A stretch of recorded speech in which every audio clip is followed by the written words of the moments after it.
Today I want to talk about integer variables in C. We've dealt a little bit with it so far, but there's a lot more variety actually, and I'd like to talk about that. As opposed to writing code today, I've already prepared the code for you, and you can get it from here, www.surmotics.com/upload/integers.c. Let's take a look at this file. Okay, let's look right here. There are a number of different integers, and the key to actually understand is that a char variable is actually an integer. It is the smallest integer available in C. Characters are basically 8-bit integers.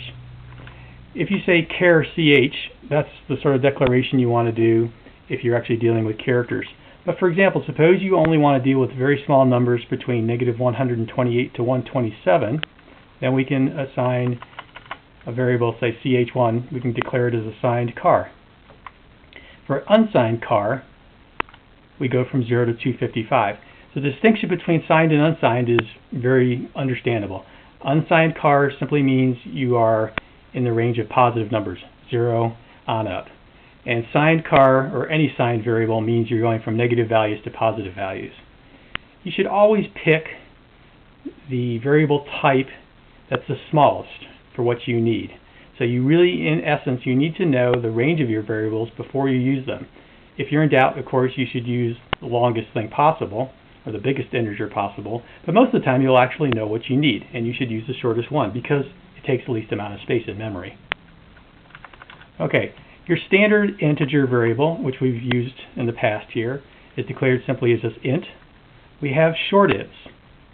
These are often 16 bits as opposed to 32 bits. We have long ints, which are usually 32 bits, and long ints, which are 64 bits. And this shows you how to declare each one of those variable types. We're going to verify whether your machine uses these number of bits or not with the code later on. It's machine dependent. Okay, if you want to declare unsigned integers, here's how you do it. Integer int, unsigned int, unsigned short int, unsigned long int, and unsigned long int. Now we can write code that will tell us how many bits each one of these types uses. So we have a bunch of print statements. Character uses a certain number of bits. Okay, we use a built-in function called sizeof. Sizeof char will return not the number of bits, but the number of bytes used by a variable type. So we multiply by 8 to get the number of bits. Same thing for integer. What's the size of the integer in bits? The size of a short int in bits, and the size of a long int in bits. And finally, actually, the size of a long int in bits. Now, what's nice about C is that for every variable type, they've declared the minimum and maximum value. And you have to get these values from another package, another header file called limits.h. So you need to include that into your code whenever you want to use these limit constants that have already been predefined. So what we're going to do is we're going to print out the range of signed character from signed character min to signed character max. Unsigned characters go from 0 to unsigned character max. Signed short integer goes from short minimum to short maximum.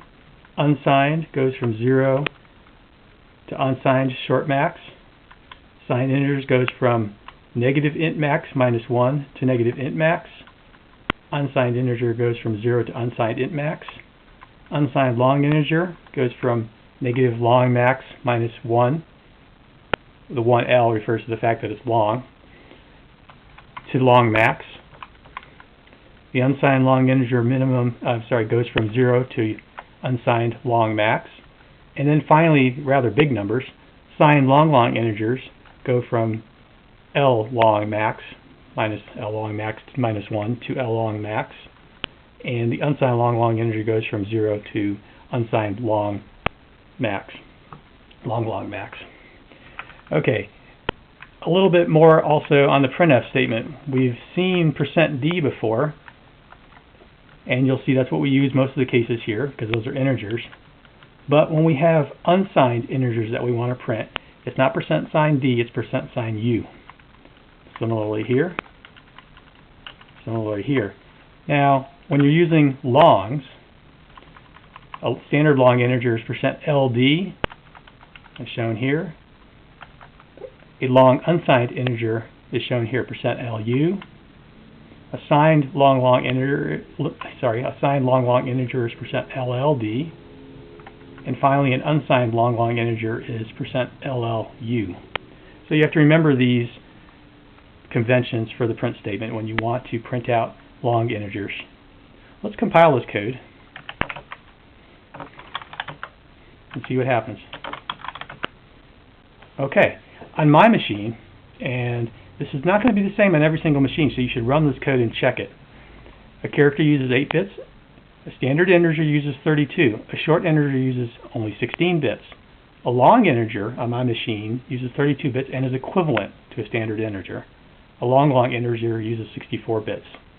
A signed character goes from -128 to 127. Unsigned character goes from 0 to 255. Signed short goes from -32,000 to 32,000. Unsigned short integer goes from 0 to 65,000, and so on and so forth. You can see signed integer goes from this negative value to the positive value. Unsigned integer goes from 0 to the positive, basically 4 billion plus. Signed long integer, -2 billion to 2 billion, which again is the same as a signed integer. Unsigned long integer goes from 0 to 4 billion, same as, again, unsigned integer. And finally, we get some very large numbers here. Signed long integer goes from this value to this value, and the unsigned version goes from 0 to that value. Okay, so remember, whenever you're writing code and you're using integers, you really need to understand what you're writing. You need to understand how big your integers are going to be. And then, once you know, use the smallest integer variable that meets your needs. And that ends this lecture.